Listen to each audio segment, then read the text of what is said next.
안녕하십니까. 법률사무소 행복한 동행 대표 변호사 노정환입니다. 먼저 노박사의 중대재해연구소 채널을 방문해 주신 여러분께 감사의 말씀을 드립니다.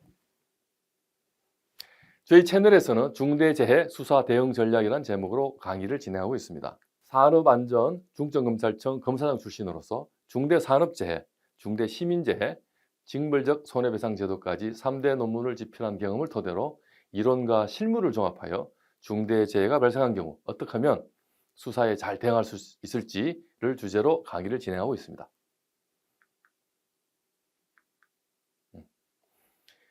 오늘은 8번째 강의입니다. 중대재해처벌법은 상시 근로자 5인 이상의 사업주에 대하여 적용이 되는데 상시 근로자의 개념이 무엇인지 5인 이상으로 처벌 대상이 되는 경우는 어떤 요건을 갖춰야 하는지에 대하여 살펴보겠습니다. 예를 들어 지난번 강의 건축공사 중 하청회사 사망사고 사례를 예를 들어서 계속하여 살펴보겠습니다. 10층 빌딩 신축 공사를 따낸 건설회사가 토목, 철근, 콘크리트, 창호, 소방시설, 전기시설 등 다양한 분야를 하청을 주었습니다. 그런데도 이제 그 중에서 가장 영세한 업체인 창호공사를 하던 업체에서 외부에서 창호를 붙이는 공사 중에 추락하여 사망사고가 발생한 경우입니다. 그런데 이 업체는 상시 근로자 5인 여부가 불분명한 업체입니다. 과연 어떤 경우에 상시 근로자 5인 이상으로 인정되어서 처벌받게 될까요? 만약에 중처법 적용을 받지 않는다면 전혀 처벌받지 않게 되는 것입니까? 먼저 법령에 대하여 살펴보겠습니다. 중처법 제3조에 의하면 상시 근로자 5인 미만 사업 또는 사업장의 사업주 경영 책임자 등은 중처법의 처벌 대상에서 제외된다고 명백하게 규정하고 있습니다. 참고로 상시 근로자 5인 이상 50인 미만의 경우에는 중처법 부칙 1조에서 2년간 적용 유예를 규정했습니다만 올해 1월부터 기관도가로 처벌 대상에서 포함되게 되겠습니다. 그런데 여러분, 중대재해는 대부분 영세업체에서 발생한다는 사실 알고 계십니까? 보시는 바와 같이 상시 근로자 50인 미만에서는 42%, 5인 미만에서는 35%, 합계 77%가 영세업체에서 발생하고 있습니다. 상황이 이런데 영세업체를 무조건 처벌 대상에서 제외하는 것이 과연 좋은 입법 태도일까요? 영세업체의 경제적 능력과 인력 등 여건을 고려해서 이들에게까지 안전보건 확보 의무를 부과하기 어렵다.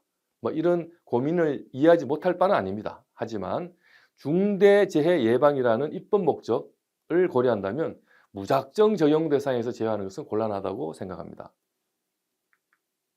나중에 말씀드릴 기회가 있겠지만 개인적으로는 어떻게 생각하냐면 업체 규모에 맞게끔 최소한의 적정한 의무를 차등해서 부과하고 교육 및 사전 인증으로 책임을 면제하는 방향으로 나아가야 하지 않나 이렇게 생각하고 있습니다. 자, 먼저 상시 근로자 개념에 대해서 살펴보겠습니다. 중대재해처벌법상 보호 대상인 종사자와 같은 개념인가에 대해서 말씀드리겠습니다. 이 주제는 너무 국지적이고 법리적인 거라서 세부적인 논의를 생략하고 결론만 말씀드리겠습니다. 중처법은 상시 근로자와 종사자를 명확하게 구분하여 사용하고 있습니다. 따라서 상시 근로자는 종사자가 아닌 근로기준법상의 근로자로 이해해야 된다라는 견해가 통설입니다. 자, 이러한 입장에 서게 되면 기간의 정합이 없는 근로자, 그리고 기간제 근로자, 일용직 근로자를 모두 포함하게 됩니다. 나머지 종사자는 포함해서 제외됩니다. 특수형태 근로자, 플랫폼 종사자, 파견 근로자 등은 포함해서 제외된다는 뜻입니다. 자, 다시 사례로 돌아와서 우리 현실 문제를 살펴보겠습니다. 어떤 업체에서 근로자 5명을 항시 고용하고 있다면 당연히 중처법 적용을 받을 것입니다. 그런데 현실에서는 평소에는 2~3명의 근로자만 고용하다가 일거리가 생기면 그때그때 추가로 일용직을 고용하는 경우가 많습니다. 그런데 일시 고용을 하필이면 5명이 넘었을 때 그때 사망재해가 발생하면 어떻게 될까요?